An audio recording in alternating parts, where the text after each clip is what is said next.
इंसान तो बच जाएगा, जानवरों का क्या होगा। अक्ल नहीं आती ना।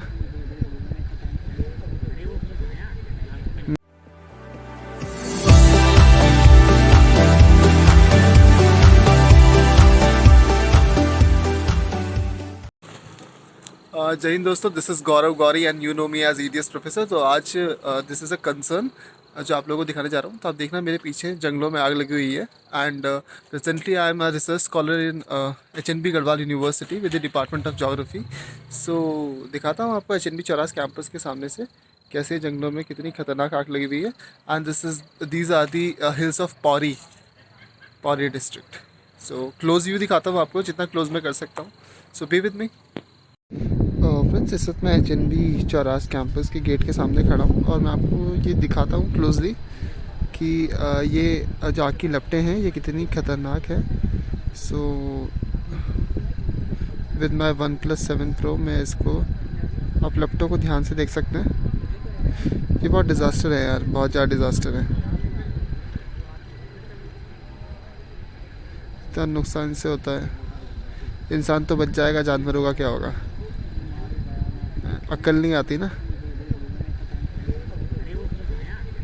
मैन मेड ज़्यादा लगती है ना, एंथ्रोपोजेनिक ज़्यादा लगती है। वहाँ की लपटों का तो मैं ज़्यादा ध्यान से दिखा देता हूँ आपको, और लपटें नहीं दिख पाएंगी आग की। मैं आपको क्लोज़र दिखाता हूँ।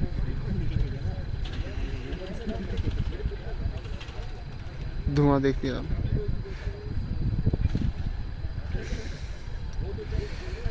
उफ, कभी तो अकल आए किसी। सो फ्रेंड्स, आप ये देख सकते हो पौड़ी के जंगलों में, इट इज़ नियर श्रीनगर। सामने जो आपको सिटी दिखाई दे रही है, it is not a city, ये छोटा टाउन है जिसका नाम है श्रीकोट। और यहाँ लगी हुई है जंगलों में आग। अभी ये समझ नहीं आ रहा कि these are because of the anthropogenic factors, यानी ये किसी की तरह लगाई गई है या फिर नेचर के द्वारा खुद ही ऐसा हो रहा है ड्यू टू दी हीट, गर्मी की वजह से ऐसा हो रहा है। ठीक है, तो अभी बता पाना तो यार वैसे पता लग जाता है, लोकल लोग जानते हैं कि ये सब कैसे होता है। ठीक है, localites know this very better. This is the side of the Pauri. बाकी टिहरी के जंगलों में भी बहुत टाइम से आग लगी हुई थी। And just you can see the fire. कितनी आग की लपटें आपको दिखाई देंगी यहाँ पे, आप ध्यान से देख सकते हैं। And this is Srikot. एंड ये भी रात को दिखाई नहीं दे रहा है, वरना यहाँ पे अलकनंदा रिवर है। तो दोस्तों, भी आप लोगों ने देखा कि जो पौड़ी डिस्ट्रिक्ट है, जो उत्तराखंड जिले का पौड़ी डिस्ट्रिक्ट है, उसकी आग को मैंने आपको दिखाया। जंगलों में आग लगी हुई है, जो कि यार मुझे तो पर्सनली कहीं से नहीं लगता कि नेचुरल है। ठीक है, जो एंथ्रोपोजेनिक ज्यादा लगता है। जो लोग एंथ्रोपोजेनिक वर्ड नहीं जानते हैं, तो मानव जनित, ठीक है, ह्यूमन जेनेटिक ज्यादा लगता है। और ह्यूमन ही एक फैक्टर मुझे भी दिखाई दे रहा है, बिकॉज अभी टिहरी के जंगलों में पिछले 10-15 दिन से आग लगी हुई थी। और वैसे अगर मोटे तौर पे बात करी जाए तो 15 फरवरी से 15 जून तक का जो समय होता है उसे फॉरेस्ट फायर के नाम से जाना जाता है। इस समय बहुत ज्यादा आग लगती है उत्तराखंड के जंगलों में। And now I have Riyaz Kohli, my friend with me. He is a research scholar in Hemwati Nandan Bahuguna Garhwal विश्वविद्यालय विद डिपार्टमेंट ऑफ ज्योग्राफी। तो मैं जानना चाहूंगा रियाज भाई आपसे कि आप जम्मू एंड कश्मीर से बिलोंग करते हैं, तो अगर इस तरह की परेशानियां वहां पे देखने को मिलती हैं या फिर किस तरह से उसका निवारण किया जाता है, तो जिस भी तरह का आपका एक्सपीरियंस है with the same forest fire, same concern को लेके in the perspective of Jammu and Kashmir. Okay sir, सबसे पहले हम बताते हैं कि ये फॉरेस्ट फायर है क्या है। फॉरेस्ट फायर मतलब वो होती क्यों है, क्या क्या होती है। ये जो फॉरेस्ट फायर जो होती है ये क्या करती है कि इंक्रीज करती है कि इसको कार्बन डाइऑक्साइड की जो लेवल होती है, कार्बन डाइऑक्साइड होता है जो, उसकी लेवल को इंक्रीज करती है कि एटमोस्फेयर में। ठीक है, करेक्ट। उसको क्या करती है, इंक्रीज करती है एटमोस्फेयर में। फिर ये कंट्रीब्यूट करती है ग्रीन हाउस गैसेज जो होगी ये अफेक्ट करती हैं और क्लाइमेट चेंज को बहुत ज्यादा अफेक्ट करती है। ठीक है, इन एडिशन अगर हम कुछ और आगे बात करें, जो ये एशेज होती हैं, इसकी एशेज होती हैं, फॉरेस्ट फायर से जो एशेज बनती हैं ये डिस्ट्रॉय करती है much of the nutrients on the earth. ठीक है, जमीन के ऊपर जितने भी न्यूट्रिएंट्स हैं उसको ये खत्म कर देती हैं। एंड रोड द साइल, और साइल को अरोड करती हैं, काजिंग फ्लड एंड लैंडस्लाइड। और ये मेन वजह जो बन जाती है इसकी, मतलब फॉरेस्ट फायर की, वो यही होती है कि erode the soils and causing flood and drought. बहुत ज्यादा और हम अगर बात करें कि 90% जो ये विल्ड फायर जो है ये काज ऑफ ह्यूमंस की वजह से, आपने अभी बताया कि ये एंथ्रोपोजेनिक है। मुझे तो जैसा लग रहा है कि एंथ्रोपोजेनिक ही है। हाँ बिल्कुल एंथ्रोपोजेनिक है, क्योंकि ये इसमें ये देखो कि 90% ये स्टडी हो चुकी है कि जो विल्ड फायर है, जो फॉरेस्ट फायर है, ये ह्यूमंस ही क्रिएट करते हैं, ह्यूमन ही की वजह से होती है। क्योंकि ह्यूमन क्यों करते हैं? Human act of A carelessness, क्योंकि उनकी केयरलेसनेस की वजह से होती है। कुछ ऐसा हो गया कि कुछ सिगरेट छोड़ दी, unattended and neglected discharge material कुछ हो गए जो वो उन्होंने डाल दिए, या अपने बेनिफिट्स के लिए वो क्या करते हैं कि लगा देते हैं फॉरेस्ट फायर में।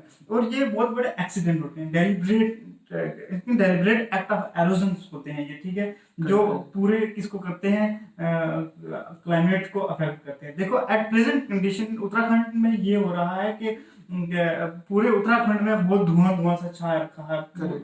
ये इस वजह से है क्योंकि ये बहुत ज्यादा फॉरेस्ट फायर है। टिहरी के जंगलों में भी है, पौड़ी जहाँ अभी हमने वीडियो दिखाई है, तो इसमें कितनी डेंजरस जो है कि डिजास्टर टाइप की आग लगी हुई है।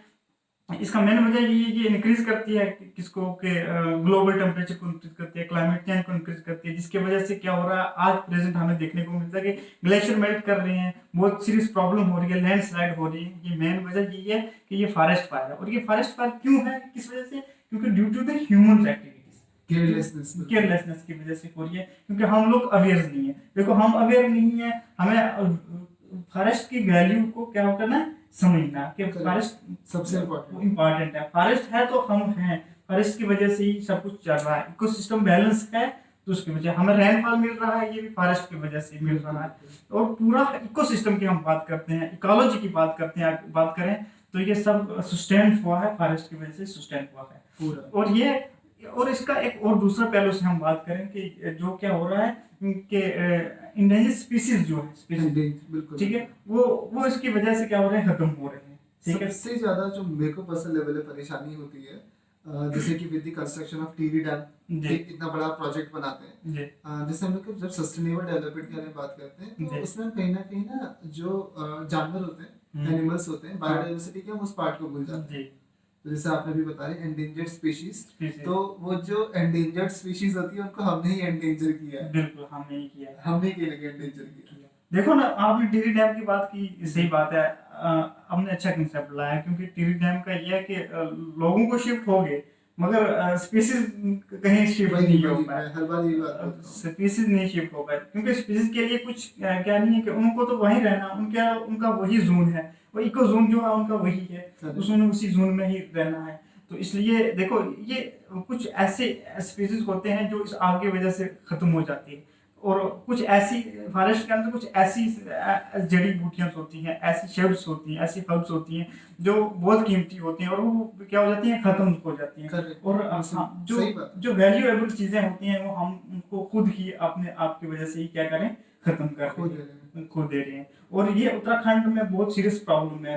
मैंने बहुत पहले ही नोट किया कि ये नेचुरल नहीं है, नेचर का कोई नहीं, ये ह्यूमंस क्रिएटेड हैं, ये ह्यूमंस हैं और एंथ्रोपोजेनिक हैं, क्योंकि इन्हीं की वजह से आज हमारे उत्तराखंड में ये एक मैजिक थ्रेट बन रही है। गवर्नमेंट को भी चाहिए कि इस पे क्या करना चाहिए, एक्शन लेना चाहिए, सीरियस एक्शन लेना चाहिए, क्योंकि ये एक मैजिक थ्रेट्स बन रही है हमारे ग्लोबल टेम्परेचर के लिए, और मेन किसके लिए, उत्तराखंड के लिए, क्योंकि ग्लेशियर मेल्ट हो रहे हैं, प्रॉब्लम हो रही है, स्पीसीज को प्रॉब्लम हो रही है, ह्यूमंस इनको सर्वाइवल्स क्या हो रहा है, खत्म हो रहा है।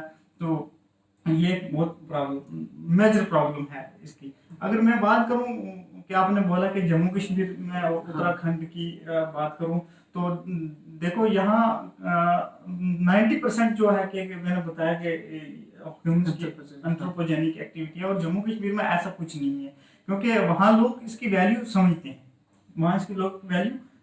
क्योंकि वहाँ बहुत ही कम ऐसे इंसिडेंट मिलते हैं कि फॉरेस्ट में फायर लगी है। वो फायर लग सकती है, कभी कोई इंसिडेंट हो या कोई वो भी ह्यूमंस की वजह से ही होता है, नेचुरल वजह से कोई नहीं होता है, या क्या होता है, कोल्ड ब्रस्टिंग होती है तब हो जाता है, तो वो हो गया। और as compare to Jammu Kashmir is more better than Uttarakhand forest fire, क्योंकि वहाँ बहुत कम होता है और वहाँ की जो फॉरेस्ट है वो कंजर्व के हैं। वहाँ आपको हर टाइप की स्पीसीज मिलेगी, हर टाइप ऑफ शब्स मिलेगी और हर तरह का मतलब आपको क्या मिलेगा, जोन जो है वो एक मेंटेन जोन मिलेगा।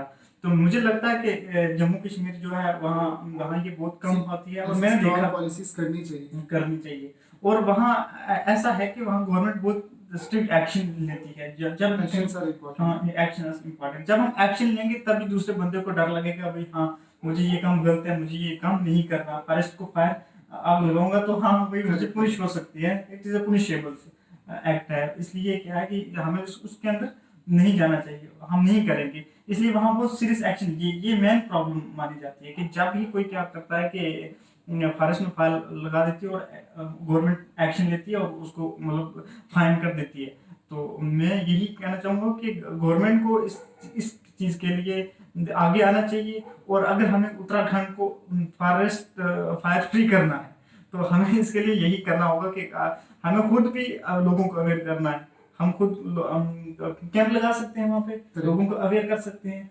ऐसे गवर्नमेंट को मतलब रूरल एरिया में जहाँ ज्यादा फॉरेस्ट है वहाँ पे ऐसी पॉलिसी बनानी चाहिए, अपने बंदों को भेजना चाहिए, कैंप लगाना चाहिए कि फॉरेस्ट फायर जो है ये हमारे उत्तराखंड को खत्म कर रही है, ये हमारे स्पीसीज खत्म कर रही है, ये human survivals existence of human survivals को बहुत बड़ा खतरा है।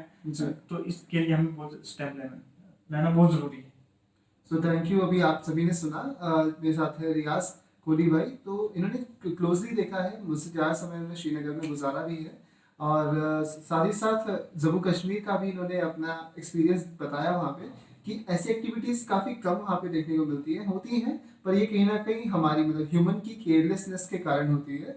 और साथ ही साथ अभी हम करते हैं वीडियो क्लोज।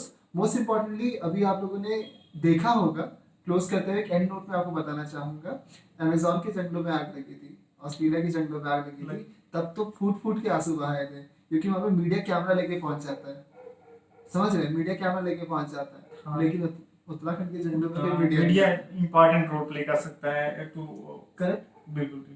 तो मीडिया शायद अपना रोल भूल चुका है ना पॉलिटिक्स में और चीजों में, तो उनको पता ही नहीं है कि यहाँ से जंगलों में आग भी लगती है।